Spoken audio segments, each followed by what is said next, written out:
नमस्कार दोस्तों, आशा करता हूँ आप सब अच्छे होंगे और अपनी तैयारी पूरी मेहनत, लगन, ईमानदारी और मनोयोग से कर रहे होंगे। आज का वीडियो बहुत इंपॉर्टेंट रहने वाला है, जिसमें हमने संविधान के अनुच्छेदों को कवर किया है। यहाँ पर हमने टॉप 50 क्वेश्चंस लिए हैं जो विभिन्न परीक्षाओं में बार बार पूछे जाते हैं। अगर आप किसी भी कॉम्पिटिटिव एग्जाम की तैयारी कर रहे हैं तो ये वीडियो आपके लिए बहुत ज़्यादा महत्वपूर्ण और उपयोगी साबित होने वाला है। तो इस वीडियो को अंत तक जरूर देखिए। यहाँ पर हमने टॉप 50 क्वेश्चंस के साथ साथ इंपॉर्टेंट नोट्स के लिए भी इंक्लूड किया है, जिससे आप इन सभी अनुच्छेदों की अच्छे से तैयारी कर सकें।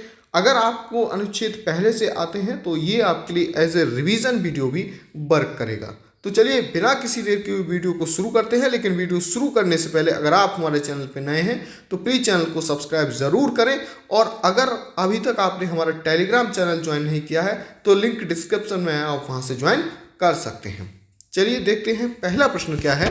प्रश्न नंबर 1 है कि संविधान सभा द्वारा अंतिम रूप से पारित संविधान में कितने अनुच्छेद तथा अनुसूचियां थीं।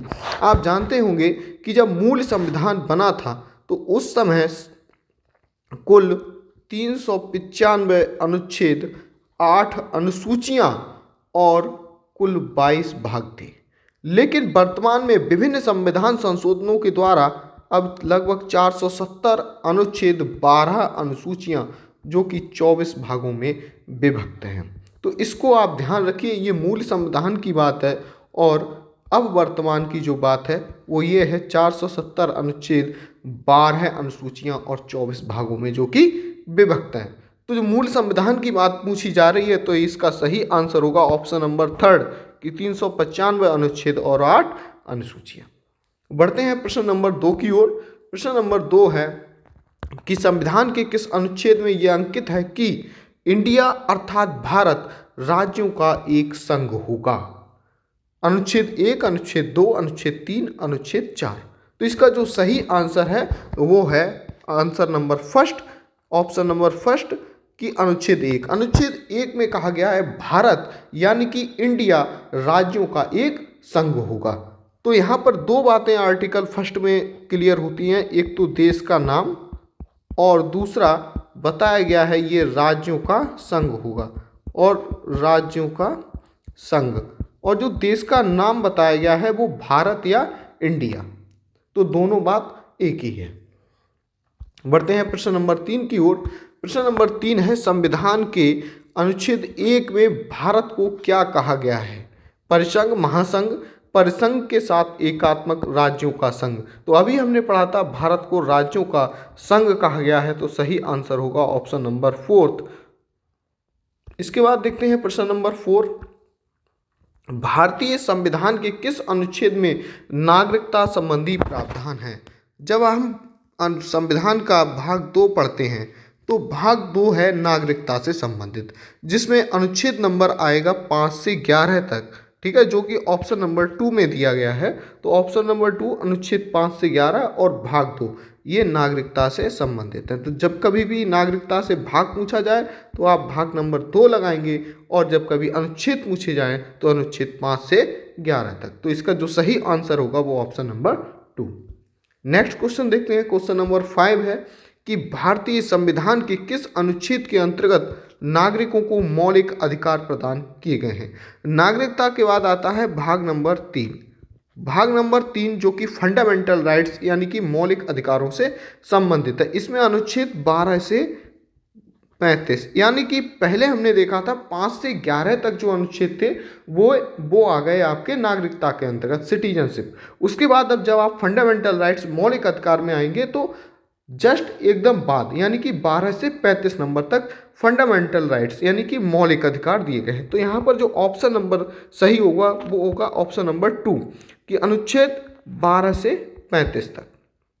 बढ़ते हैं यहाँ पर थोड़ा सा देखते हैं कि मौलिक अधिकारों के बारे में, जहाँ से बार बार प्रश्न पूछे जाते हैं। मौलिक अधिकार यानी कि फंडामेंटल राइट्स मैंने बता ही दिया, भाग नंबर 3 में आते हैं ये, और अनुच्छेद नंबर ये 12 से 35 के अंतर्गत आते हैं। आर्टिकल नंबर जो 12 है उसमें एक तरीके से राज्य की परिभाषा दी गई है। 13 है उसमें जो मौलिक संविधानों के असंगत विधियां हैं वो शून्य होंगी, ठीक है। तो इस तरीके का प्रावधान है। उसके बाद आता है आपका जो 6 मुख्य तौर पर 6 मौलिक अधिकार हैं अभी, ठीक है। पहले जो थे, जब मूल संविधान हमारा बना था तब 7 मौलिक अधिकार थे, लेकिन एक संपत्ति के जो मौलिक अधिकार था उसके लिए 44वें संविधान संशोधन अधिनियम 1978 द्वारा हटा दिया गया।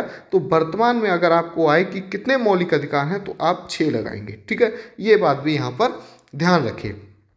अब हम देख लेते हैं कौन कौन से मौलिक अधिकार हैं। तो पहला मौलिक अधिकार है समानता का अधिकार, अनुच्छेद नंबर 14 से 18 तक। दूसरा है स्वतंत्रता का अधिकार, अनुच्छेद नंबर 19 से 22 तक। तीसरा है शोषण के विरुद्ध अधिकार, अनुच्छेद नंबर 23 से 24। और उसके बाद है धार्मिक स्वतंत्रता का अधिकार, अनुच्छेद 25 से 28 तक। उसके बाद है संस्कृति व शिक्षा का अधिकार, अनुच्छेद 29 से 30, यानी कि 29 और 30 है इसमें। एक है संवैधानिक उपचारों का अधिकार, अनुच्छेद नंबर 32। इसका मतलब ये है कि अगर किसी के मौलिक अधिकारों का हनन होता है तो वह सीधे सुप्रीम कोर्ट जा सकता है। यानी कि ये जो अधिकार है संवैधानिक उपचारों का अधिकार, ये एक बहुत ज़्यादा महत्वपूर्ण अधिकार है। तो इस तरीके की ये 6 अधिकार हैं, इनको ध्यान रखिए। भाग नंबर 3 के अंतर्गत आते हैं, आर्टिकल नंबर 12 से 35 के अंतर्गत आते हैं। और कुल अभी 6 अधिकार हैं, जबकि जब संविधान बना था तो कुल 7 मौलिक अधिकार थे। अब वर्तमान में संपत्ति के अधिकार को हटाकर आर्टिकल नंबर 300 का में डाल दिया गया है। वो अब कानूनी अधिकार है, ना कि हमारा मौलिक अधिकार है। चलिए अब बढ़ते हैं नेक्स्ट प्रश्न पर। प्रश्न नंबर यहाँ पर देखिए 6 है कि भारतीय संविधान के किस अनुच्छेद में प्रेस की स्वतंत्रता दी गई है। तो स्वतंत्रता का जो अधिकार दिया गया है वो 19 से 22 के अंतर्गत आता है। आपने अभी देखा होगा तो अनुच्छेद 14, अनुच्छेद 25, अनुच्छेद 21A, अनुच्छेद 19 फर्स्ट। तो इसका जो सही आंसर है वो है 19(1). वाक या अभिव्यक्ति या प्रेस की स्वतंत्रता, यानी कि बोलने की अभिव्यक्ति, भाषण देने की अभिव्यक्ति, प्रेस की स्वतंत्रता, ये सारी 19 फर्स्ट के अंतर्गत आती है। एक बात और ध्यान रखिए, कहीं भी कोई अनुच्छेद लिखा हो जैसे 19 का, ये मैं विशेष उन बच्चों के लिए बता रहा हूँ जो फर्स्ट टाइम आर्टिकल्स को पढ़ते हैं, उन्हें बहुत ज़्यादा कन्फ्यूजन होता है। कहीं लिखा है एग्जाम्पल के 19 का, या कहीं लिखा है 19 फर्स्ट, या कहीं लिखा है 19A। ध्यान दीजिए, ये सारी बातें एक ही हैं, ठीक है, इनमें कुछ अलग अलग नहीं है। बच्चे जबकि इसको रटना चाहते हैं, बार बार रटने की कोशिश करते हैं कि 19 का अलग कोई चीज़ है, 19 फर्स्ट अलग होगा, 19A अलग होगा। नहीं, ये सारी चीज़ें जब पेपर में, एग्ज़ाम में किसी भी तरीके से आ सकती हैं तो सभी का मतलब एक होगा। हालांकि इसका मतलब अलग हो जाएगा अगर हम 19 का फर्स्ट लिख दें, तब इसका मीनिंग अलग हो जाएगा, ठीक है। बाकी इन सब का मतलब एक रहेगा, जो ऊपर है तो इन सब का मतलब एक रहेगा, इसमें कोई भी आपको कन्फ्यूजन नहीं होना चाहिए। इसका मतलब होता है आर्टिकल नंबर 19 का पहला बंद या पहला उपबंध क्या है, ठीक है। इस तरीके से बढ़ते हैं नेक्स्ट प्रश्न पर। प्रश्न नंबर 7 है, देखिए कि मौलिक अधिकार के अंतर्गत कौन सा अनुच्छेद बच्चों के शोषण से संबंधित है। तो शोषण से जो बचने का जो अधिकार है वो आर्टिकल नंबर 23 और 24 के अंतर्गत आता है। तो यहाँ पर अनुच्छेद 17, अनुच्छेद 19, अनुच्छेद 23 और अनुच्छेद 24। देखिए बच्चों से शोषण के विरुद्ध अधिकार है वो आर्टिकल नंबर 23 के अंतर्गत आएगा, ठीक है। तो इसका जो सही आंसर है वो है अनुच्छेद नंबर 23। मानव के जो दुर्व्यापार एवं उसके जो श्रम का या शोषण का जो अधिकार है, शोषण से बचने का, वो आएगा आर्टिकल नंबर 24। तो यहाँ पर सही आंसर होगा ऑप्शन नंबर 3, अनुच्छेद 23।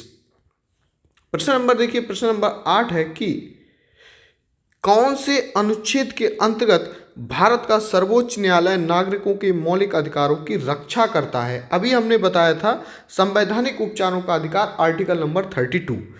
तो यहाँ पर ऑप्शंस दिए हैं अनुच्छेद 74, अनुच्छेद 61, अनुच्छेद 54, अनुच्छेद 32। तो इसका सही आंसर होगा अनुच्छेद 32। यहाँ पर ये कहा गया है संवैधानिक उपचारों का अधिकार कि जो सर्वोच्च न्यायालय है, सुप्रीम कोर्ट है, वो मौलिक अधिकारों का गारंटर होगा, अभिभावक होगा। अगर किसी व्यक्ति के मौलिक अधिकारों का हनन होता है तो वह सीधे सुप्रीम कोर्ट जा सकता है और सुप्रीम कोर्ट उसके फंडामेंटल राइट्स की रक्षा करेगा।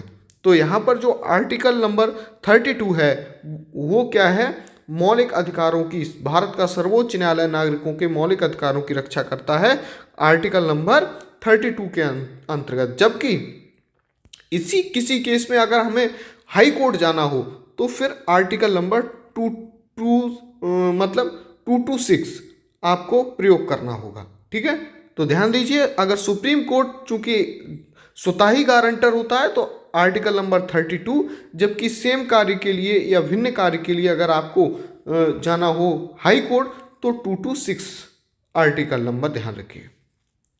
बढ़ते हैं प्रश्न नंबर 9। प्रश्न नंबर 9 देखिए यहाँ पर है कि भारतीय संविधान के किन अनुच्छेदों में राज्य की नीति निर्देशक तत्वों का उल्लेख है। यानी कि ये भाग नंबर आएगा आपका 4। जैसे ही मौलिक अधिकारों का भाग खत्म होता है उसके बाद आता है भाग नंबर 4, जिसे नीति निर्देशक तत्वों का उल्लेख या नीति निर्देशक तत्वों जिसमें सम्मिलित हैं।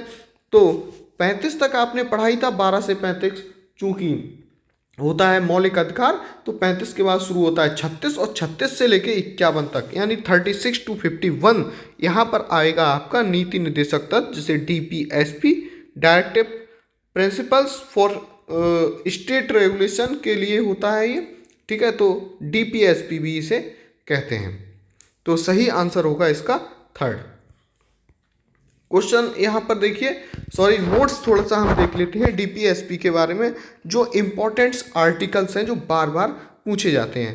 पहला है 39 घा, 39 4 समझ लीजिए, या 39 घा समझ लीजिए, या 39 D समझ लीजिए, एक ही बात है। समान कार्य के लिए समान वेतन का अधिकार।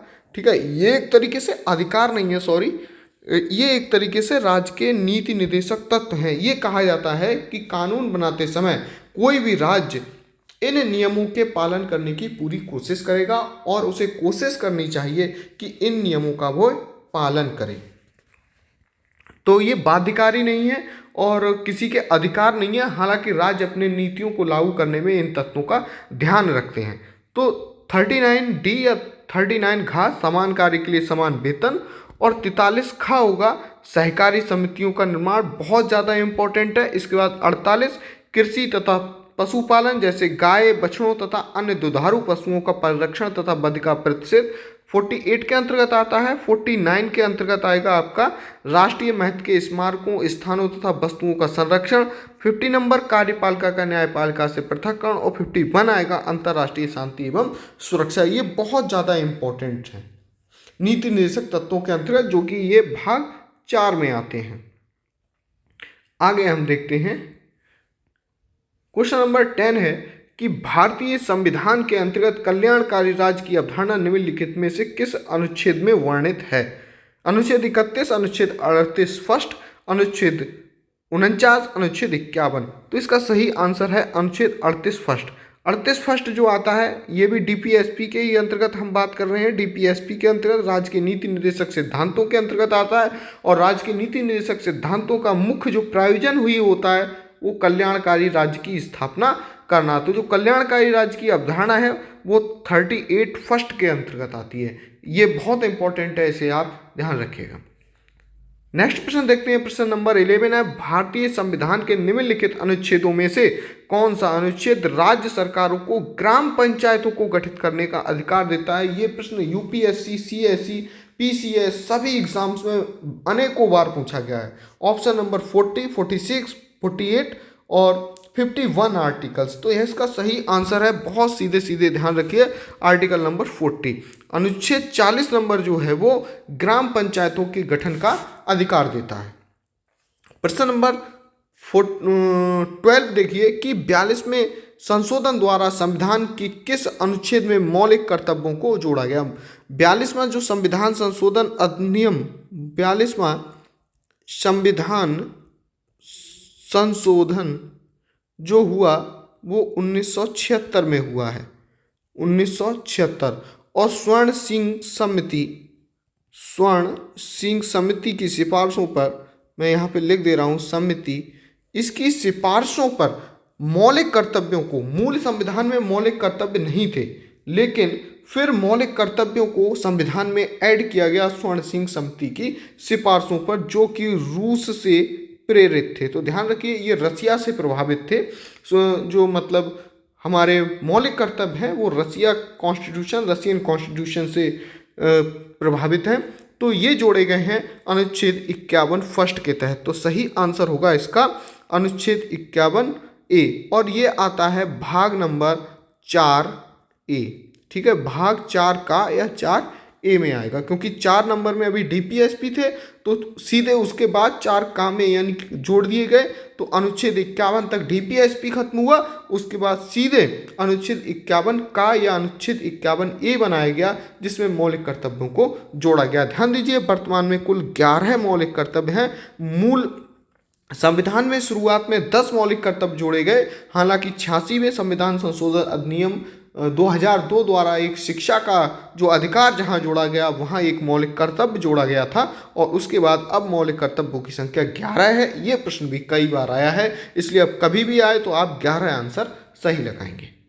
इसके बाद देखिए प्रश्न नंबर 13 है कि भारत के संविधान में किस अनुच्छेद के अंतर्गत भारत के राष्ट्रपति पर महाअभियोग चलाया जाता है। बहुत इंपॉर्टेंट प्रश्न है, और इसका सही आंसर है अनुच्छेद नंबर 61।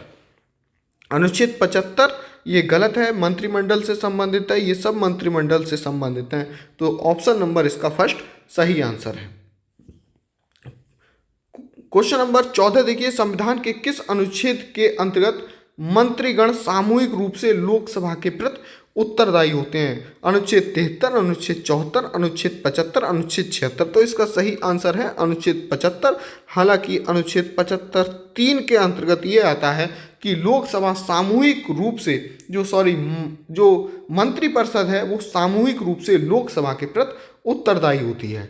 ठीक है, जब तक किसी सरकार के लोकसभा में उसका विश्वास रहता है, उसे विश्वास मत हासिल रहता है, तब तक कि वह मंत्री अपने पद पर रहते हैं, अन्यथा वह अपने पद पर नहीं रह पाते हैं। तो इसका सही आंसर होगा ऑप्शन नंबर 3। प्रश्न नंबर देखिए 15 देखिए कि भारत के महान्यायवादी की नियुक्ति किससे संबंधित अनुच्छेद कौन सा है। ऑप्शन अनुच्छेद 53, अनुच्छेद 63, अनुच्छेद 76, अनुच्छेद 79। तो इसका सही आंसर है अनुच्छेद 76। प्रश्न नंबर 16 देखिए कि संविधान के किस अनुच्छेद के द्वारा संसद की संयुक्त बैठक का प्रावधान है। अनुच्छेद 106, अनुच्छेद 108, अनुच्छेद 110, अनुच्छेद 112। तो इसका सही आंसर है अनुच्छेद 108। संयुक्त बैठक का जो आह्वान करता है वो राष्ट्रपति करता है, ध्यान दीजिए, जबकि संयुक्त बैठक की जो अध्यक्षता की जाती है वो हमेशा लोकसभा अध्यक्ष द्वारा की जाती है। तो ये भी बहुत इंपॉर्टेंट है, लोकसभा अध्यक्ष या जिसे स्पीकर कहते हैं, इसके द्वारा की जाती है। तो ये प्रश्न भी बहुत बार पूछा जाता है। तो संयुक्त बैठक का प्रावधान 108 में है।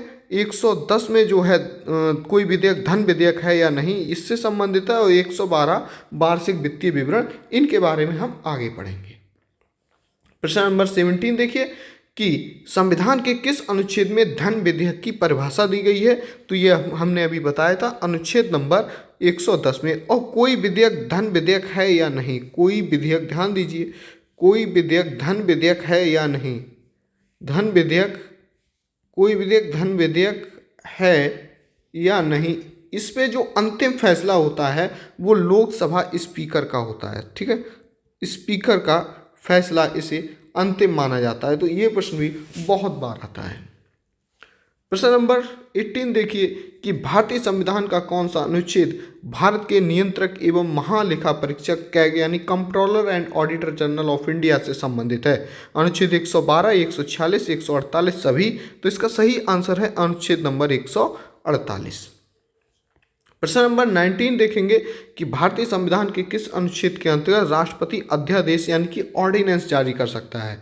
ऑर्डिनेंस तब जारी किया जाता है जब लोकसभा या राज्यसभा में से कोई भी, क्योंकि 2 सदन होते हैं हमारे, एक लोकसभा और राज्यसभा, इन दोनों सदनों में से कोई भी या दोनों सदन जब इनएक्टिव हो यानी कि उनका सेशन नहीं चल रहा हो और कोई आदेश निकालने की ज़रूरत होती है, तब राष्ट्रपति अपनी एक विशेष शक्ति का प्रयोग करता है जिसे अध्यादेश जारी करने की शक्ति कहते हैं, और ये आता है अनुच्छेद नंबर 123 के अंतर्गत। वहीं अगर अगर हम राज्यपाल की बात करें कि जब राज्यपाल अगर कोई अध्यादेश निकालेगा तो सेम इसका उल्टा कर दीजिए, वो होगा 213 के अंतर्गत। इसके बाद हम देखेंगे क्वेश्चन नंबर 20 कि राष्ट्रपति सर्वोच्च न्यायालय से संविधान के किस अनुच्छेद के अंतर्गत परामर्श ले सकता है? अनुच्छेद 123, 352, 312, 143। तो सही आंसर है अनुच्छेद नंबर 143 के अंतर्गत राष्ट्रपति सुप्रीम कोर्ट से परामर्श किसी भी संदर्भ में ले सकता है। इसके बाद देखिए 21 नंबर क्वेश्चन है। 21 नंबर क्वेश्चन है कि सर्वोच्च न्यायालय अपने द्वारा सुनाए गए किसी निर्णय या आदेश का पुनरावलोकन कर सकता है, ये व्यवस्था संविधान के किस अनुच्छेद में है? वेरी इंपॉर्टेंट प्रश्न है और ये बहुत बार विभिन्न एग्जाम में पूछा जाता है। Article number 138, 139, 137, 143। तो सही आंसर है इसका अनुच्छेद 137। रट लीजिए, बहुत इंपॉर्टेंट है ये। नेक्स्ट क्वेश्चन देखिए 22 कि संविधान के किस अनुच्छेद के अंतर्गत अधीनस्थ न्यायालय या जिला न्यायालय की प्रावधान है? तो आप ध्यान रखिए, ऊपर सुप्रीम कोर्ट होता है, उसके बाद हाई कोर्ट होता है, उसके बाद जो आपके डिस्ट्रिक्ट कोर्ट होता है। तो ये सिस्टम है, ठीक है। ये एक तरीके से पिरामिड सिस्टम होता है ये, ठीक है। इस तरीके से ये हमारी जुडिशरी वर्क करती है, पहले डिस्ट्रिक्ट कोर्ट, फिर हाई कोर्ट, फिर सुप्रीम कोर्ट, ठीक है। तो यहाँ पर जो यहाँ पर अधीनस्थ न्यायालय या जिला न्यायालय का जो प्रावधान है वो पूछा गया है आर्टिकल नंबर 231, 233, 131, 143। तो सही आंसर है 233, 233 के अंतर्गत। इसके बाद देखिए प्रश्न नंबर 23 है कि किस अनुच्छेद के तहत अवशिष्ट शक्तियाँ केंद्र सरकार के पास हैं? अनुच्छेद 245, 246, 247, 248। तो इसका सही आंसर है अनुच्छेद 248। देखिए 3 सूचियां होती हैं, संघ सूची, राज्य सूची और समवर्ती सूची। समवर्ती सूची, इसमें कुछ विषय होते हैं। इन तीनों विषयों पर संघ सूची पर केंद्र सरकार अपना कानून बनाती है, राज्य सूची पर राज्य सरकार कानून बनाती है, समवर्ती सूची जो राज्य सरकार और केंद्र सरकार दोनों अपने नियम कानून समवर्ती सूची के अंतर्गत शामिल विषयों पर बना सकते हैं। जबकि कुछ विषय ऐसे होते हैं जो इन तीनों के अंतर्गत शामिल नहीं होते, तो वो विषय कहलाते हैं अवशिष्ट शक्तियां, और वो अवशिष्ट शक्तियों पर सिर्फ और सिर्फ केंद्र सरकार नियम या कानून बना सकती है। वो आता है आर्टिकल नंबर 248 के तहत। तो इसका सही आंसर होगा अनुच्छेद 248, ऑप्शन नंबर 4।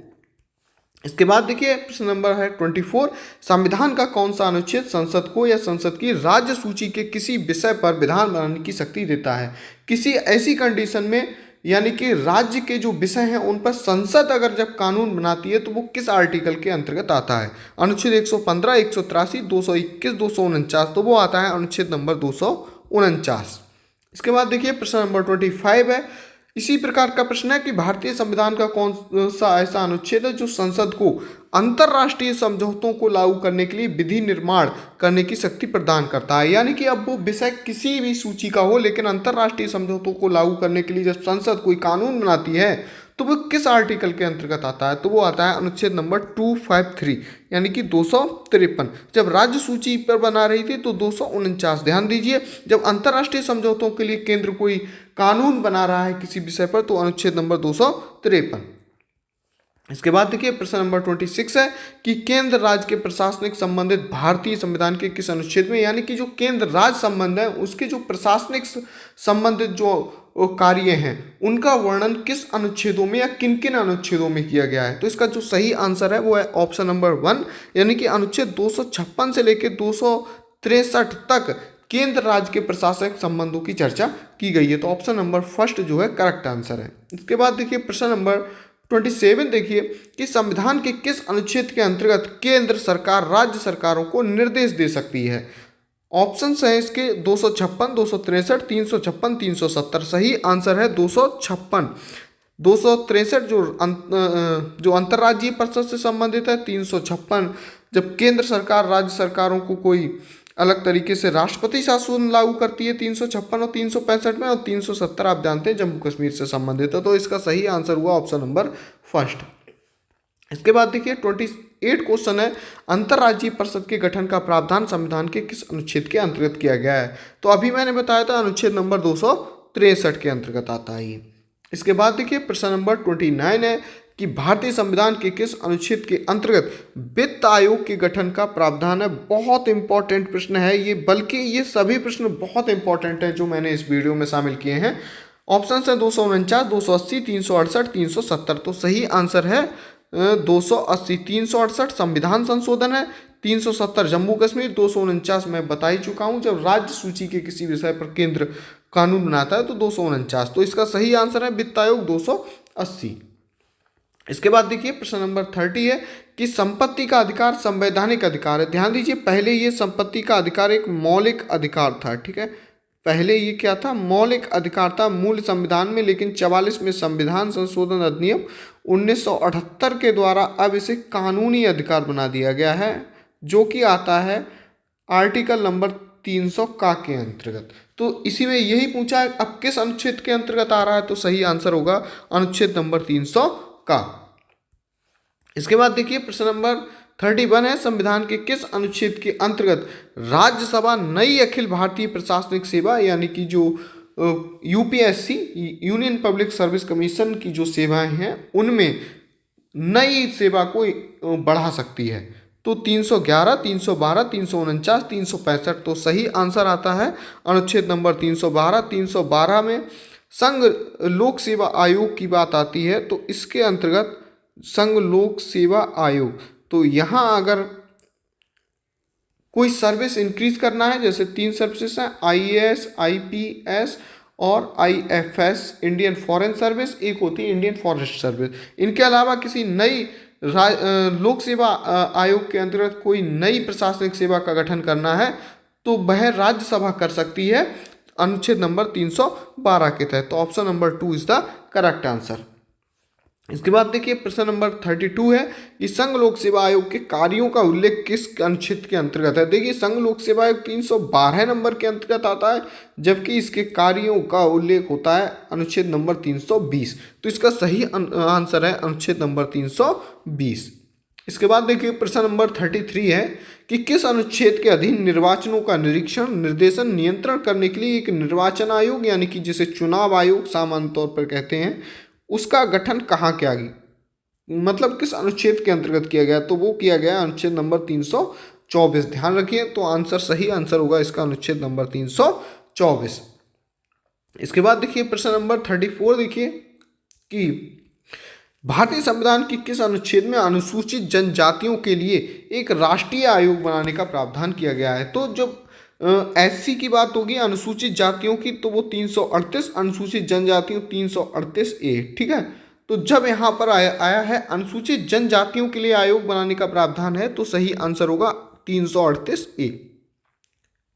प्रश्न नंबर नेक्स्ट देखिए प्रश्न नंबर 35 है कि संविधान के किस अनुच्छेद के अंतर्गत हिंदी को राजभाषा का दर्जा दिए जाने का प्रावधान है। ध्यान दीजिए, हिंदी राष्ट्रीय भाषा ना होकर राजभाषा है हमारी, तो राजभाषा का जो प्रावधान किसके अंतर्गत दिया गया है, तो अनुच्छेद पहला ये सही है ऑप्शन 343 फर्स्ट के अंतर्गत। तो आप ध्यान दीजिए 343 फर्स्ट के अंतर्गत। प्रश्न नंबर 36 देखिए संविधान के किस अनुच्छेद के अंतर्गत राष्ट्रपति राष्ट्रीय आपातकाल लगा सकता है। देखिए आपातकाल, राष्ट्रीय आपातकाल जो है अनुच्छेद नंबर 352 के अंतर्गत आता है, जो कि कोई सशस्त्र विद्रोह या बाह्य आक्रमण के द्वारा, ठीक है। तो अनुच्छेद नंबर 352, 356 और 365 ध्यान दीजिए ये राष्ट्रपति शासन से संबंधित होते हैं और 360 जो है वित्तीय आपातकाल से संबंधित होता है, ठीक है। तो इन जो 4 आर्टिकल हैं इन्हें ध्यान दीजिए। 352 फिर से रिपीट कर रहा हूँ, 352 ये राष्ट्रीय आपातकाल आता है, इसके अंतर्गत कोई भी बाह्य आक्रमण हो या कोई भी कोई विद्रोह हो जाए, ठीक है। इसके आधार पर 356 या 365 जो आएगा वो आएगा आपका राष्ट्रपति शासन और 360 आता है वित्तीय आपातकाल के अंतर्गत। प्रश्न नंबर 37 देखिए कि संविधान के किस अनुच्छेद के तहत राज्यों में संवैधानिक तंत्र के विफल होने पर राष्ट्रपति शासन लागू किया जा सकता है। तो इसका सही आंसर है अनुच्छेद नंबर 356। तो अनुच्छेद 356 और अनुच्छेद 365 दो ध्यान रखिए ये राष्ट्रपति शासन से संबंधित हैं। प्रश्न नंबर 38 देखिए कि संविधान के किस अनुच्छेद के आधार पर वित्तीय आपात की घोषणा की राष्ट्रपति करता है या की जा सकती है। तो वित्तीय आपातकाल 360 के अंतर्गत आता है जो मैंने अभी बताया था। प्रश्न नंबर 39 देखिए कि संविधान के किस अनुच्छेद के अंतर्गत प्रत्येक राज्य मातृभाषा का प्रसार एवं अनुदेश प्राथमिक शिक्षा में कर सकता है या लागू कर सकता है। अनुच्छेद 349, 350, 350A, 351। तो सही आंसर है अनुच्छेद 350A। इसके बाद देखिए प्रश्न है प्रश्न नंबर 40 कि संविधान के किस अनुच्छेद में संविधान के संशोधन की प्रक्रिया का उल्लेख है? संविधान संशोधन की जो प्रक्रिया का उल्लेख किस आर्टिकल के अंतर्गत आता है? बहुत महत्वपूर्ण प्रश्न है, यह आता है आर्टिकल नंबर 368। 41 नंबर क्वेश्चन देखिए, संविधान के किस अनुच्छेद के प्रावधानों के अंतर्गत भारत सरकार द्वारा भारत रत्न, पद्म विभूषण आदि अलंकरण प्रदान किए जाते हैं? किस आर्टिकल के अंतर्गत? अनुच्छेद 15, 18, 23 और 32। तो सही आंसर है अनुच्छेद नंबर 18 के अंतर्गत प्रदान किए जाते हैं। इसके बाद देखिए प्रश्न नंबर 42 कि नीति निर्देशक सिद्धांतों के निम्नलिखित अनुच्छेदों में से कौन सा अंतर्राष्ट्रीय शांति और सुरक्षा के संवर्धन से संबंधित है? अनुच्छेद 51, 48 का, 43 का, 41। तो सही आंसर आता है ये अनुच्छेद नंबर 51, ये अंतर्राष्ट्रीय शांति और सुरक्षा से संबंधित है। इसके बाद देखिए प्रश्न नंबर 43 है कि भारतीय संविधान के किस अनुच्छेद के अंतर्गत भारत सरकार का दायित्व है कि वह बाह्य आक्रमण एवं आंतरिक अशांति से राज्यों की रक्षा करे? 355, 356, 352, 360। तो सही आंसर है इसका अनुच्छेद नंबर 356। इसके बाद देखिए प्रश्न नंबर 44 भारतीय संविधान का अस्पृश्यता उन्मूलन से संबंधित अनुच्छेद है 15, 16, 17 और 18। तो इसका सही आंसर है अनुच्छेद नंबर 17। 15, 16 जो है लोक नियोजन के जो विषय हैं उनमें अवसर की समानता, ध्यान दीजिए, अवसर की समानता, यानी कि सभी को नौकरियों के या किसी भी प्रकार के अब समान रूप से अवसर उपलब्ध कराए जाएंगे। ठीक है। 15 नंबर आता है किसी भी आधार पर भेदभाव का प्रतिषेध करना, यानी लिंग, धर्म, जाति, वंश, मूल्य, जन्म स्थान के आधार पर प्रतिषेध का निषेध। 17 नंबर अस्पृश्यता का उन्मूलन। 18 नंबर किसी भी प्रकार की उपाधियों का अंत, सिर्फ और सिर्फ शिक्षा संबंधी उपाधियां या जो एक्सेप्शंस हैं जैसे भारत रत्न, पद्म विभूषण या पद्म भूषण, पद्मश्री सम्मान के अलावा किसी प्रकार की उपाधियों पर रोक लगाई गई है। तो इसका जो सही आंसर हुआ अस्पृश्यता संबंधी अनुच्छेद नंबर 17, यानी कि ऑप्शन नंबर 3। प्रश्न नंबर 45 देखिए, संविधान के किस अनुच्छेद में राज्यों द्वारा प्राथमिक शिक्षा मातृभाषा में दिए जाने का प्रावधान है? तो यह आता है अनुच्छेद नंबर 350A। इसके बाद देखिए प्रश्न नंबर 46 उच्च न्यायालय किस अनुच्छेद के आधार पर रिट जारी कर सकता है? देखिए जब रिट सुप्रीम कोर्ट जारी करता है तो वो जारी करता है आर्टिकल नंबर, हमने शुरू में पढ़ा था, संवैधानिक उपचारों का अधिकार, यानी कि अनुच्छेद नंबर 32। जबकि हाई कोर्ट कोई रिट जारी करता है, हाई कोर्ट कोई रिट जारी करेगा तो वो आएगा अनुच्छेद नंबर 226। तो यहाँ पर सही आंसर होगा अनुच्छेद नंबर 226। जबकि सुप्रीम कोर्ट होता है, यही बात तो हम अनुच्छेद नंबर 32। तो इसका सही आंसर हुआ ऑप्शन नंबर 2। ध्यान दीजिए प्रश्न नंबर 47 देखिए, संविधान के किस अनुच्छेद के अंतर्गत कानून के समक्ष समता का अधिकार दिया गया है? तो इसका सही आंसर है अनुच्छेद नंबर 14। इसके बाद देखिए क्वेश्चन नंबर 48 है कौन सा अनुच्छेद वार्षिक वित्तीय विवरण? वार्षिक वित्तीय विवरण का मतलब होता है बजट, जबकि बजट शब्द का प्रयोग कहीं भी संविधान में नहीं किया गया है। बजट की जगह वार्षिक वित्तीय विवरण शब्द का प्रयोग किया गया है, जो कि आता है अनुच्छेद नंबर 112 में। तो यहाँ पर जो वार्षिक वित्तीय विवरण जो कि हर बार 1 फरवरी के लिए अब पेश किया जाता है, 1 फरवरी के लिए जो पेश किया जाता है, तो सही आंसर होगा इसका अनुच्छेद नंबर 112। प्रश्न नंबर 49 देखिए, संविधान का कौन सा अनुच्छेद समान नागरिक संहिता से संबंधित है? और ध्यान दीजिए अभी उत्तराखंड में समान नागरिक संहिता चूंकि लागू हुई है, यूसीसी कहते हैं जिसे, तो इसका सही आंसर है अनुच्छेद नंबर 44।